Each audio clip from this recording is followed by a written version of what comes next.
Welcome back after the break. और इससे पहले हम शॉर्ट स्टोरीज आपके साथ शेयर कर रहे थे। अब कुछ बात करेंगे इंपॉर्टेंट सेगमेंट में कौमी वोटर्स डे के मौका पर, जो कि गुज़श्ता दिनों में था। उसके बाद free and fair election network यानी कि फाफिन ने एक जामे रिपोर्ट जारी की है और रिपोर्ट में आम इंतखाबात 2024 के दौरान वोटर्स की शिरकत का ये तज्जिया किया गया है और इस बार सबसे ज़्यादा वोटर्स ने अपना हक की राय दही इस्तेमाल किया है। ताहम अगर हम टर्न आउट की बात करें तो उसमें कमी थोड़ी सी देखने में आई है। ख़वातीन वोटर्स की तादाद में नुमाया इजाफा हुआ और इंटरेस्टिंग चीज़ ये है इसमें कि दही इलाकों में टर्न आउट शहरी इलाकों के मुकाबले में ज़्यादा रहा है, यानी कि दही इलाकों में जो औरतें थी, ख़वातीन थी, उनकी जानिब से भी बहुत ज़्यादा वोट जो है वो कास्ट किए गए हैं इलेक्शंस 2024 में। बिल्कुल ऐसी है। इलेक्शन 2024 के हवाले से जिस तरह ये कहा जाता है कि शहरी इलाकों में टर्नआउट नहीं हुआ क्योंकि शहरी इलाकों में बंदिशें बहुत ज़्यादा थी, तकालीफ लोगों को बहुत ज़्यादा थी। इवन हमने देखा था कि एक स्पेसिफिक जमात थी, उसके पोलिंग एजेंट्स एक तरफ बिल्कुल साइड पे बैठे होते थे, दूसरी जमातें साइड पे बैठी होती थी और बहुत सारे मसले मसाइल थे। उन मसले मसाइल के बावजूद ख़वातीन वोटर्स निकली हैं, मर्द वोटर्स नहीं निकली। इसमें मेरा ख्याल है कि इलेक्शन में जब लोग बाहर नहीं निकलते तो उसका सबसे बड़ा आपका अमल दखल यही होता है कि वो सिस्टम पे एतमाद नहीं कर रहे होते। उनको ये एतमाद ही नहीं होता कि हमने जिस शख्स को वोट देना है या तो वो हमारी बेहतरी के लिए काम कर सकते हैं या फिर वो इलेक्ट होगा। अनफॉर्चुनेटली पाकिस्तान में तो ऐसा ही है। अगर हम 2018 की बात करें तो तब भी बहुत से सिस्टम बैठ गए थे। 2024 की बात करें तो अभी भी ईवीएम सिस्टम के हवाले से बहुत बातें की जा रही थी कि कारआमद साबित होगा, लेकिन वो बाद में वो भी बैठ गया था। तो ऐसे बहुत से मसाइल थे। लेकिन इंटरेस्टिंग इसमें हसनैन मुझे ये चीज़ लगती है कि अगर दही इलाकों में ख़वातीन बाहर निकली हैं तो इट मीन्स कि वहाँ पर इतना शऊर, उनको समझ है कि वहाँ से ख़वातीन बाहर निकली हैं। क्योंकि आपको पता है दही इलाकों में तो उस तरह से कैंपेन्स वगैरह भी नहीं होती। कैंपेन नहीं होती, लेकिन उस तरह से मैं समझता हूँ कि गवर्नमेंट का जोर दही इलाकों में नहीं होता जिस तरह से हमने शहरों में देखा है। शहरों में इतनी ज़्यादा कम्युनिटी स्ट्रांग नहीं होती, वहाँ पे कम्युनिटी बहुत ज़्यादा स्ट्रांग होती है, लोग इंटरलिंक होते हैं, फैमिलीज इंटरलिंक होती हैं। उस इंटरलिंक होने की वजह से शायद लोग वहाँ पे ज़्यादा निकले। ये तो हम हमारे जो मेहमान होंगे उनसे ज़रूर पूछेंगे कि दही इलाकों में क्यों टर्नआउट ज़्यादा रहा, शहरी इलाकों में क्यों टर्नआउट कम रहा। और फिर ख़वातीन के हवाले से एक बहुत हौसला अफजा है क्योंकि पहले हम देखते थे ना, ख़वातीन निकलती ही नहीं थी वोट के लिए। वो तो कहती थी कि हमारा काम है घर में बैठना, खाना पीना करना और मर्दों का काम है वोट देना।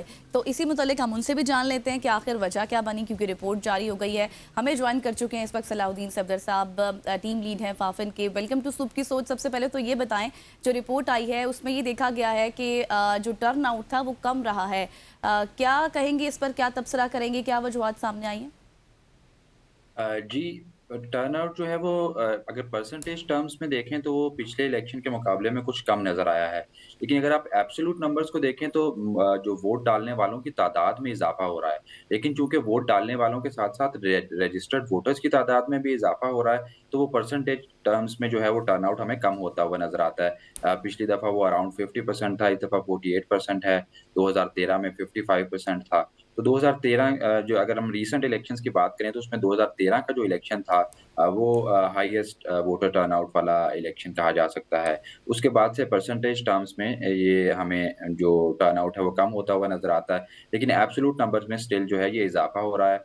61 मिलियन वोटर्स ने जो है वो इस दफ़ा अपना हक़ राय-दही इस्तेमाल किया। उसमें अराउंड 34.5 मिलियन जो है वो मर्द थे और साढ़े 24 मिलियन जो है वो औरतें थीं। अच्छा सलाउद्दीन साहब, मुझे ये भी बताइएगा, डेट इज़ वेरी इंटरेस्टिंग कि दही इलाकों में वोटर्स ज़्यादा निकले हैं और शहरी इलाकों में वोटर्स कम निकले, या फिर दही इलाकों में ख़वातीन भी ज़्यादा निकली हैं। इस हवाले से थोड़ा सा क्लैरिफाई कीजिएगा और इसकी रीज़न्स क्या हैं? जी, ओवरऑल ही रूरल एरियाज़ में टर्नआउट ज़्यादा रहा है। असल में जो हमारी रूरल सियासत है, देही सियासत है, वो अर्बन सियासत से कुछ मुख्तलिफ होती है। अर्बन इलाकों में कैंपेनिंग का और वोटर मोबिलाइज़ेशन की जो डायनामिक्स हैं, वो ख़ासी फ़र्क हैं। देही इलाकों में कैंडिडेट्स को और धड़े होते हैं, सियासी धड़ाबंदियाँ ज़्यादा है, बरातियाँ ज़्यादा हैं। वो मोबिलाइज़ होती हैं, तो उनके साथ फिर एक पूरी बरादरी जो है, वो एक पूरा धड़ा जो है वो मोबिलाइज़ हो जाता है। जबकि अर्बन इलाकों के अंदर जो है वो इंडिविजुअल वोटिंग पैटर्न्स जो हैं वो ज़्यादा नुमायाँ होते हैं। वहाँ पे मोबिलाइज़ होता है तो एक फ़र्द होता है। तो इस बुनियाद पे हमारे यहाँ जो है वो ट्रेडिशनली जो है वो देही इलाकों के अंदर टर्नआउट ज़्यादा होता है। क्योंकि जब कोई भी कैंडिडेट या कोई भी पार्टी जो है वो मोबिलाइज़ करती है अपने वोटर्स को, तो पूरे का पूरा गाँव या गाँव के अंदर एक पूरी बरादरी जो है वो धड़ा जो है वो पूरा मोबिलाइज़ होता है और वो जाके वोट डालता है। अच्छा और इसमें सलाउद्दीन ये साहब। अक्रॉस द जेंडर नज़र आता है कि देही इलाकों में ख़वातीन मर्दों दोनों का टर्नआउट ज़्यादा है और इसी तरीके से शहरी इलाकों में निस्बतन कम नज़र आता है। और एक अच्छी बात जो इस एनालिसिस को तैयार करते हुए हमें नज़र आई वो ये है कि जिस तरीके से वोटर रजिस्ट्रेशन के अंदर ख़वातीन और मर्दों का फ़र्क जो है वो कम हो रहा है और ये अच्छा खासी तादाद में पहले 11 मिलियन से ज़्यादा का फ़र्क था।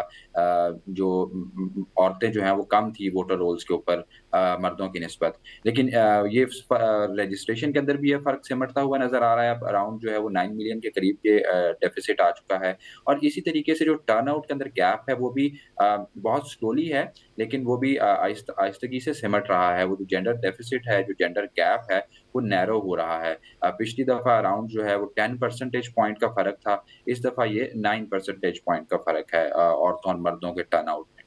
अच्छा सलाउद्दीन साहब, एक चीज़ इसमें ये फैक्टर भी है कि क्या ये समझें कि एक जमहूरी सोच से या फिर जमहूरी अमल से जो है वो दूर हो रहे हैं। दूसरा ये कि जिस तरह आपने कहा कि ख़वातीन वोटर्स की जो तादाद थी वो दही इलाकों में भी हमें ज़्यादा नज़र आई है, लेकिन इट इज़ वेरी अनफॉर्चुनेट हम देख रहे हैं कि उस तरह से ख़वातीन के हुकूक पर काम नहीं किया जाता जिस तरह से ख़वातीन वोटर्स के लिए मतलब वोट देने अपने घरों से बाहर निकली हैं, वो भी दही इलाकों में। हाँ जी, एक इसमें कंसर्निंग चीज़ जो हमें नज़र आई है जो इशारा करती है कि जो बैरियर्स हैं ख़वातीन के लिए, जो मुश्किलात हैं वो बदस्तूर मौजूद हैं। अब वो ये है कि ऐसे पोलिंग स्टेशंस जहाँ पे कोई औरत वोट डालने नहीं आई उन ऐसे पोलिंग स्टेशंस की तादाद में इज़ाफ़ा हुआ है।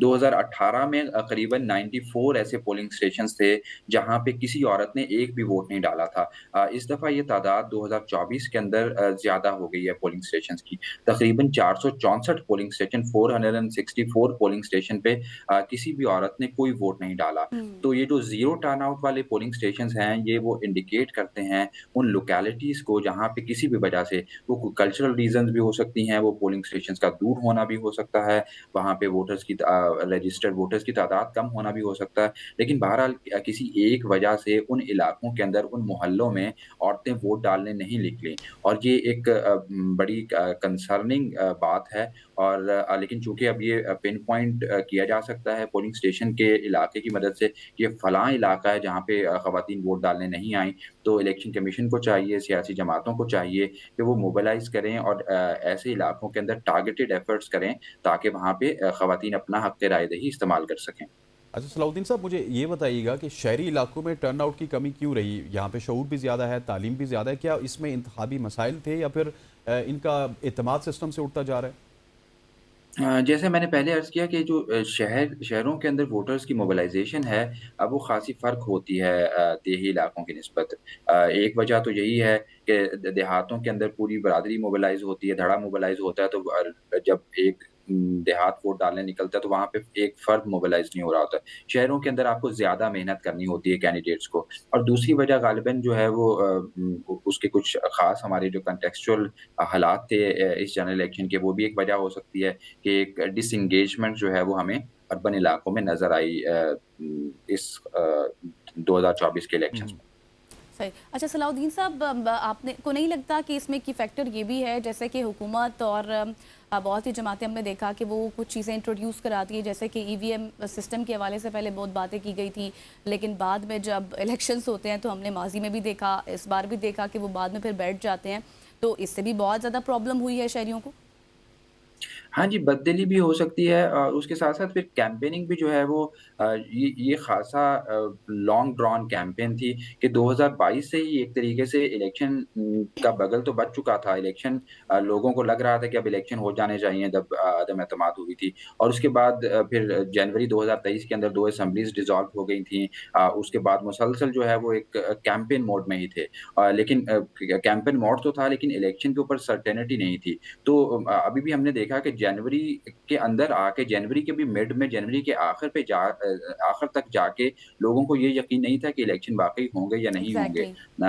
और हालात ऐसे थे जो पॉलिटिकल सिनेरियो था वो हर दिन चेंज हो रहा था। तो इस अनसर्टेनिटी ने भी लाज़मी कोई ना कोई असर डाला है जो वोटर डिसएंगेजमेंट के ऊपर जो हमें नज़र आती है, ख़ासकर अर्बन इलाकों के जहाँ पर वोटर ज़्यादा कनेक्टेड होते हैं मीडिया से, मास मीडिया से, करंट मीडिया से और करंट अफेयर्स को पढ़ रहे होते हैं, वो अनसर्टेनिटी लाज़मन वोटर्स के ऊपर भी असरअंदाज़ हो रही होती है और एक जो लॉन्ग ड्रॉन कैंपेन का एक जो असर है, जो एक फटीग है, वो वोटर्स के रवैये में शायद नज़र आती है, इस वजह से हमें अर्बन इलाकों में लो टर्नआउट की सूरत में।